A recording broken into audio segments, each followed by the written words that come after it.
So the depth of a man's and woman's mind places them in hell.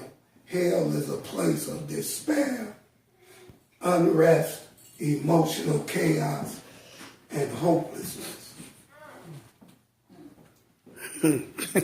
How many people have felt that? That's in this room right now. But the misconception is that you experience hell in the life hereafter. And because of that, a lot of the misconceptions, we subject ourselves to a lot of things that we don't have to endure. And we spend so much time preparing for death that we forget to live. How many people have you asked the question of, what are you going to do for the rest of the day? How many people have asked somebody that? And probably the number one answer is nothing. Right? But those same people that you ask that question of will give you a list of things they're going to do tomorrow. So that leads me to say to you all is that first I want to ask the question, are you seeking happiness in your life? Are you seeking happiness in your life? Are you seeking peace of mind in your life? It's safe to say that everybody wants those two things, right? Well, it's three things that you're going to have to do in order to obtain them. And you can't obtain them if you don't do it. The first thing is that you got to love you. The second thing is that you got to appreciate you. The third thing is you got to believe in you. Not the you that somebody else wants you to be. Not the you that somebody else told you you had to be. Not the you that they describe in their mind. The picture that they have of who you should be. Because if they have a picture in their mind of who you should be, then they need to find that person they have the picture of. Again, you have to love yourself, appreciate yourself, and believe in yourself. I lived the life that he just described because I didn't have not one of those three. I didn't love myself, I didn't believe in myself, and I didn't appreciate myself.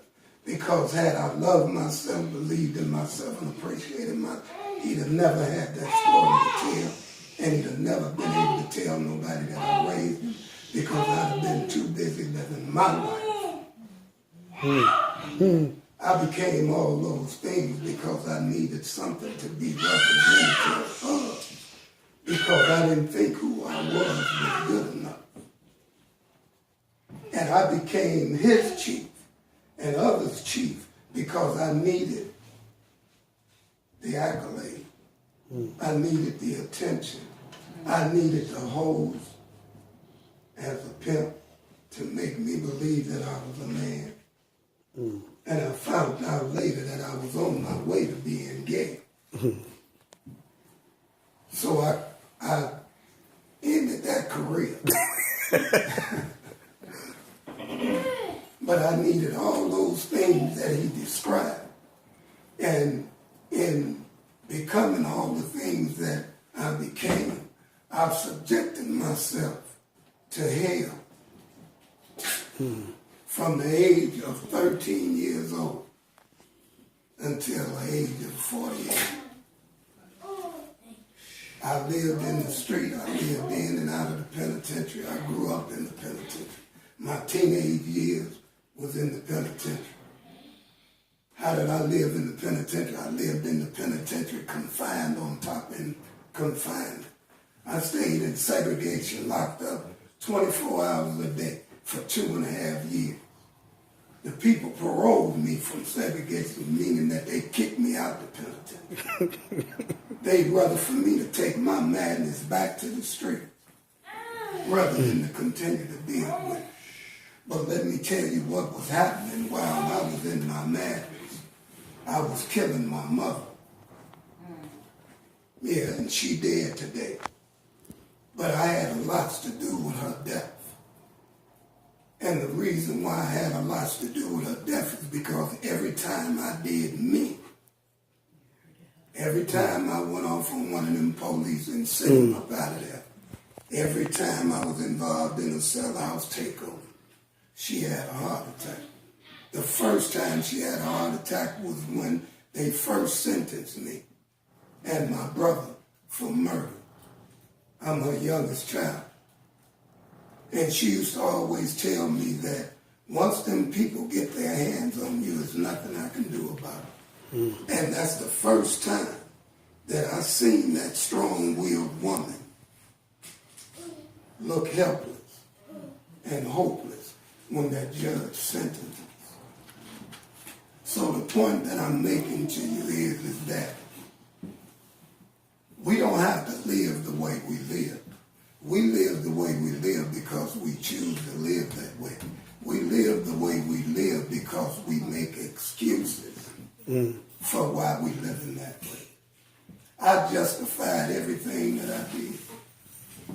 And as long as I justified it, I walked down that same path to hell.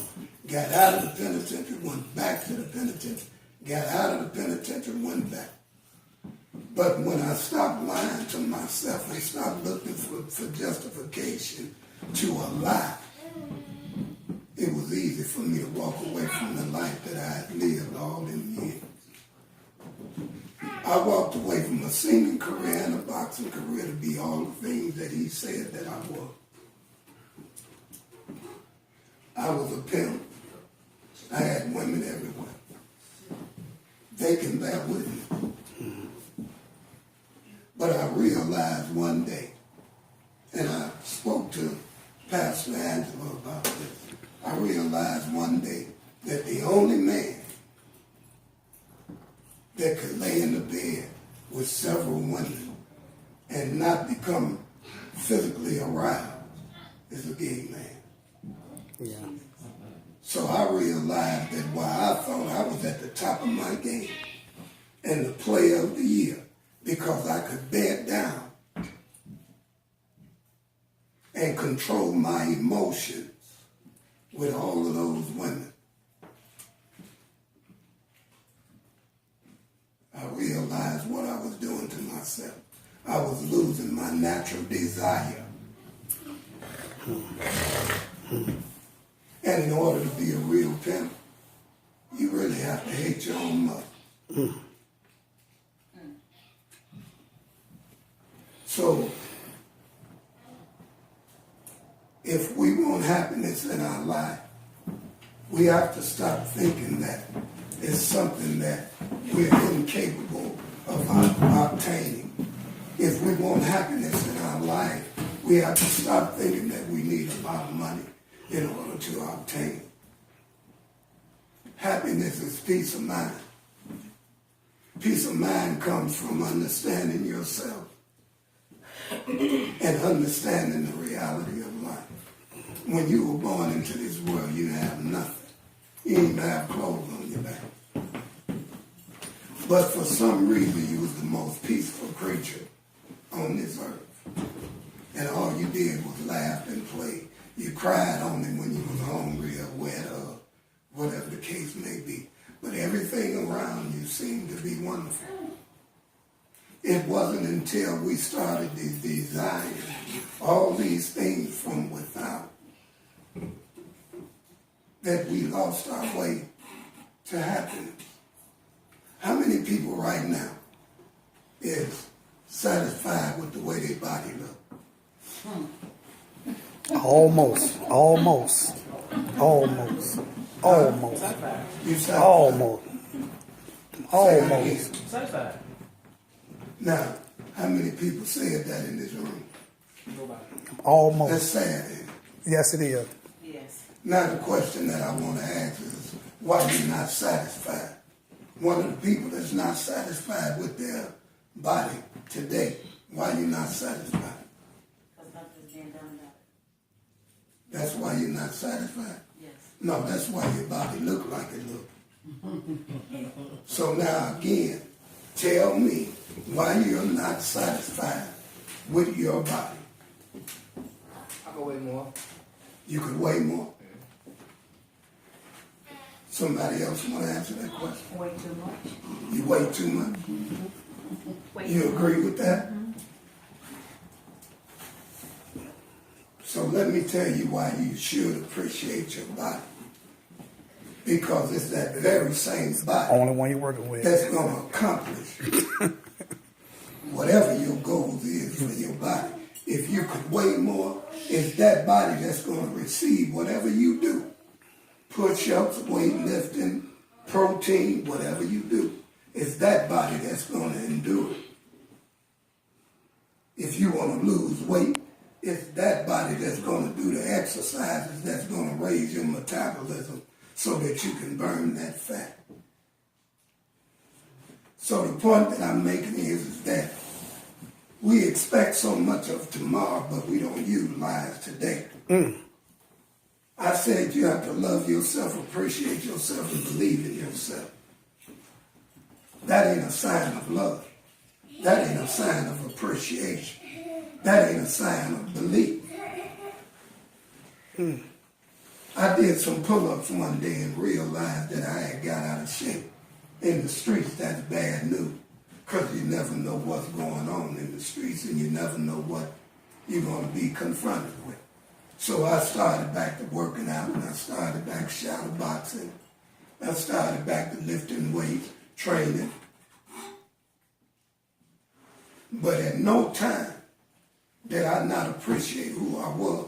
And no time did I put myself on the clock and deadline myself and decide that after 15 years of being out of shape, I had to get in shape in 90 days. We make happiness a thing that's unreachable.